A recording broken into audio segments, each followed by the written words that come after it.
Assalamualaikum warahmatullahi wabarakatuh. Sebelum lanjut, dengan kerendahan hati, kami mohon bantu dukung channel ini dengan cara like dan subscribe agar kami tetap bisa memberikan konten-konten yang bermanfaat. Sekian dan terima kasih. Assalamualaikum warahmatullahi wabarakatuh. Assalamualaikum warahmatullahi wabarakatuh. Alhamdulillahirabbil alamin.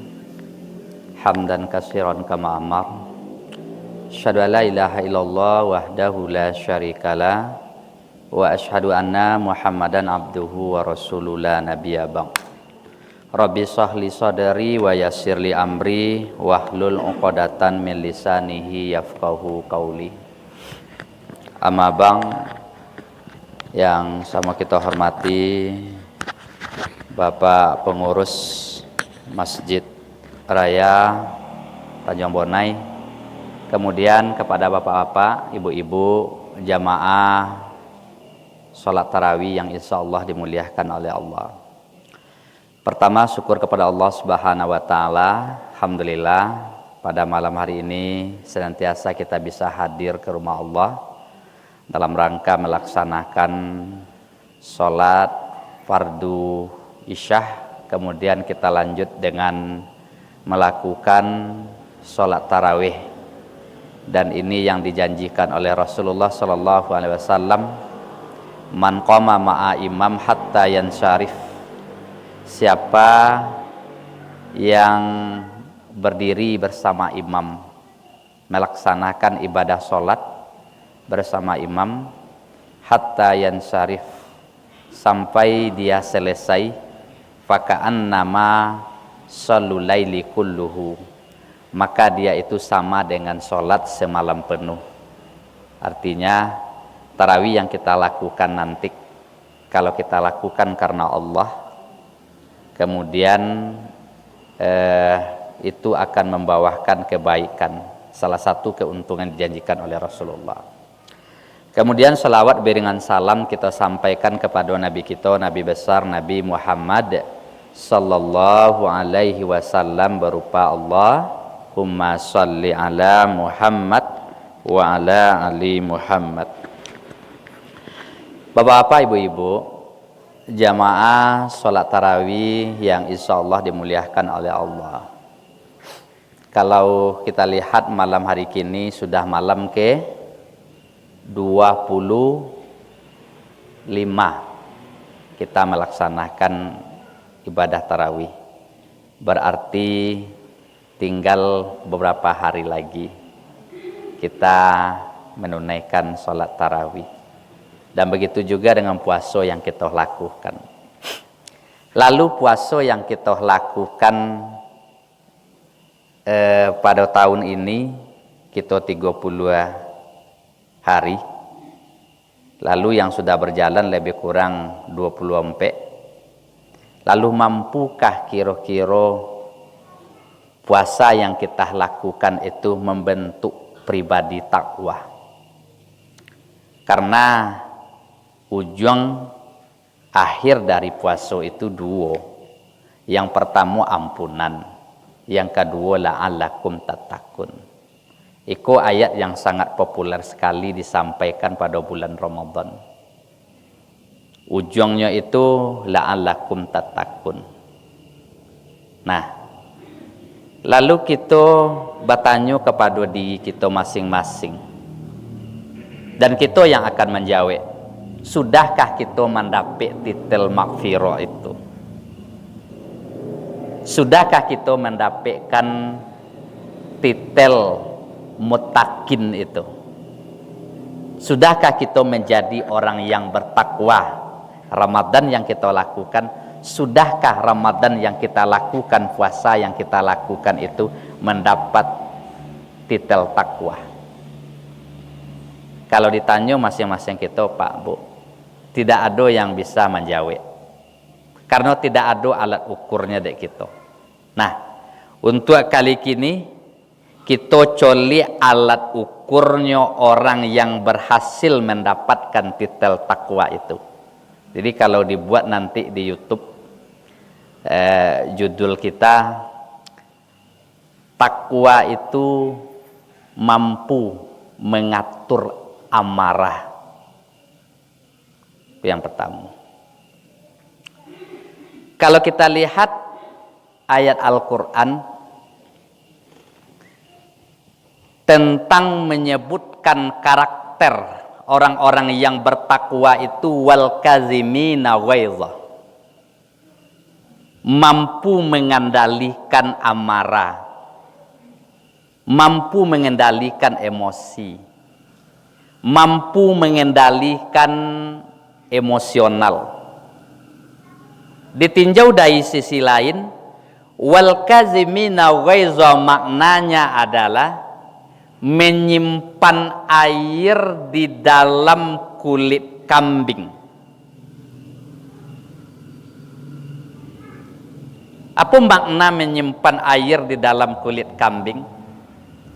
Bapak-bapak, ibu-ibu, kebiasaan orang Arab itu dulu sebelum adanya kubun, gelas, sebelum adanya ember, sebelum adanya baskom, sebelum mereka mengenal produk-produk plastik apa atau IPA, apakah itu Tupperware, mereka itu menyimpan air itu di dalam kirbah.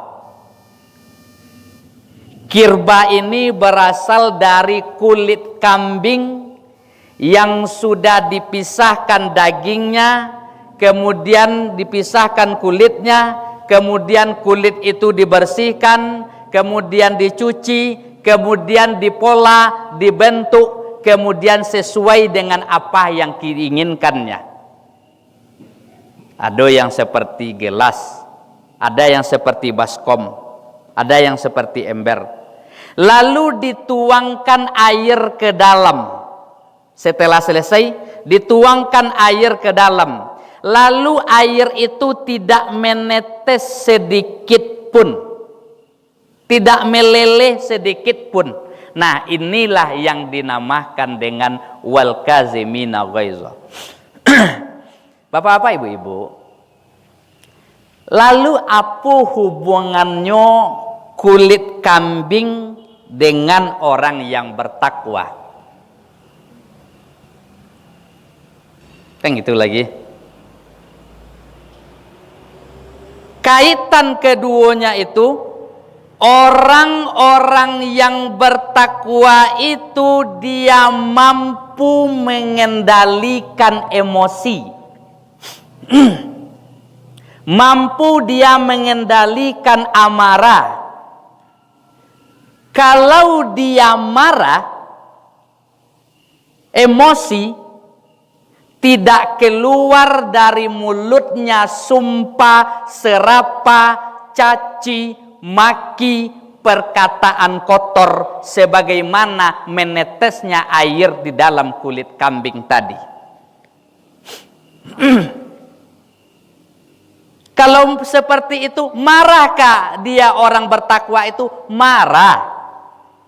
Emosikah orang yang bertakwa itu? Emosi. Kapan dia marah?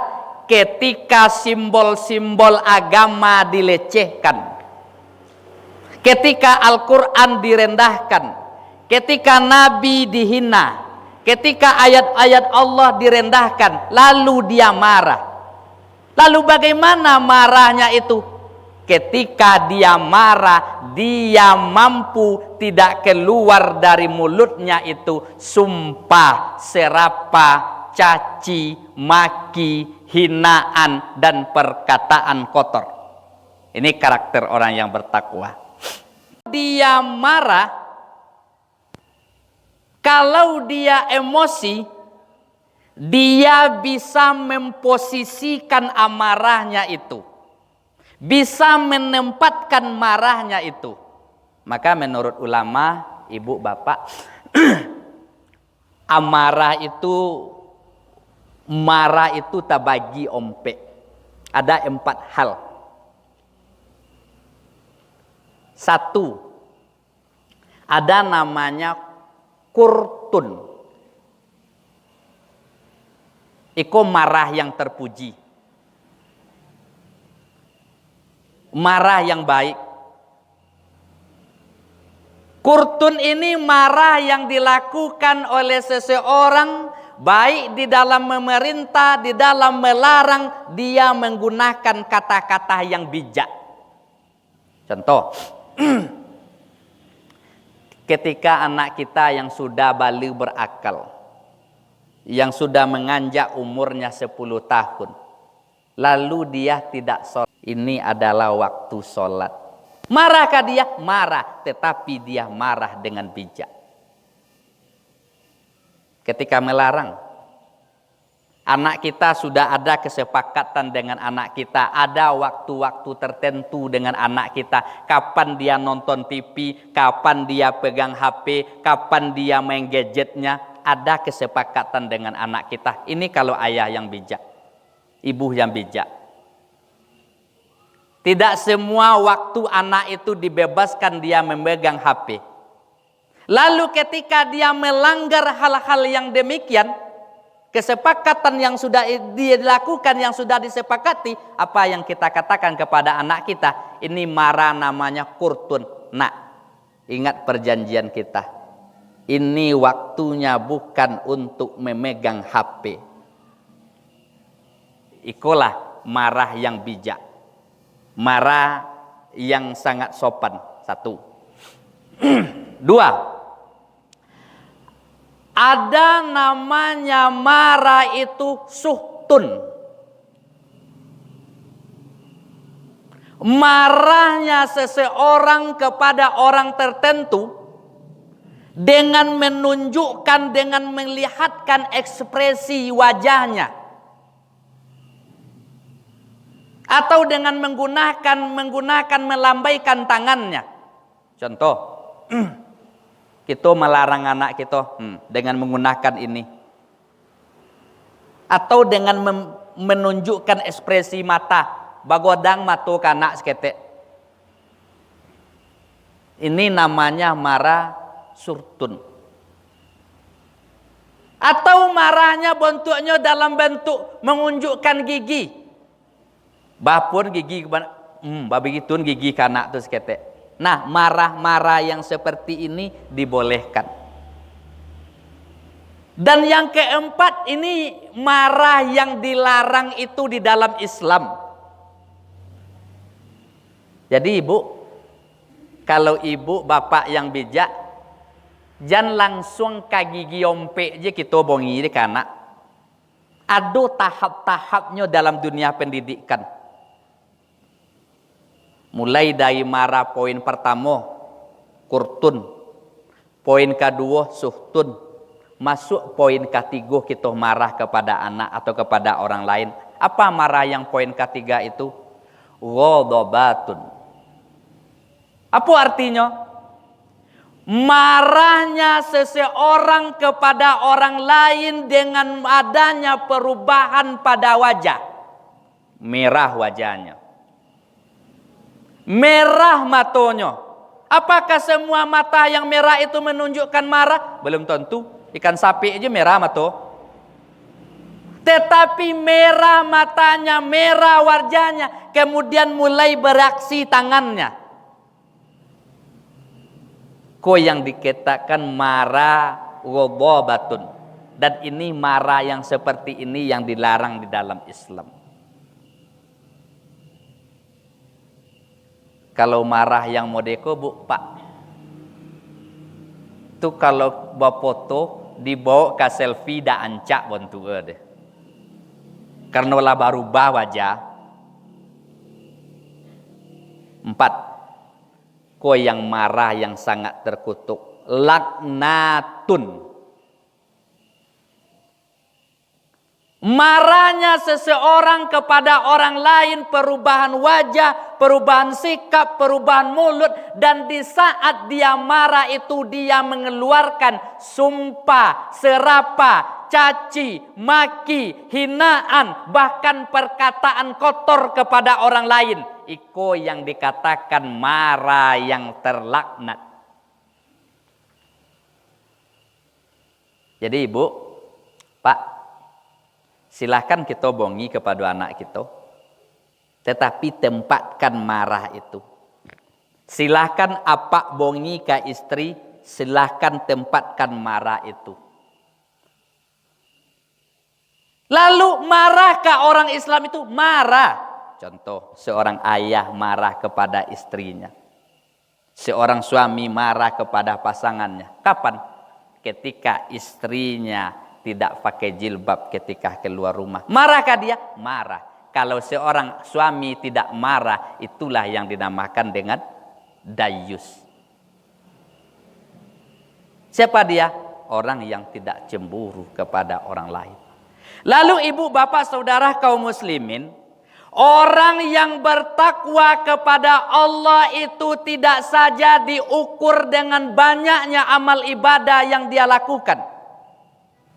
Orang yang bertakwa itu tidak saja diukur dengan qiyamul lail, diukur dengan infak sedekah, diukur dengan pulnya puasa, diukur dengan penuhnya melakukan qiyamul lail. Lalu ibadah banyak tetapi tidak ada perubahan sikap sedikit pun. Ibadah banyak terlalu tidak ada perubahan akhlak sedikit pun.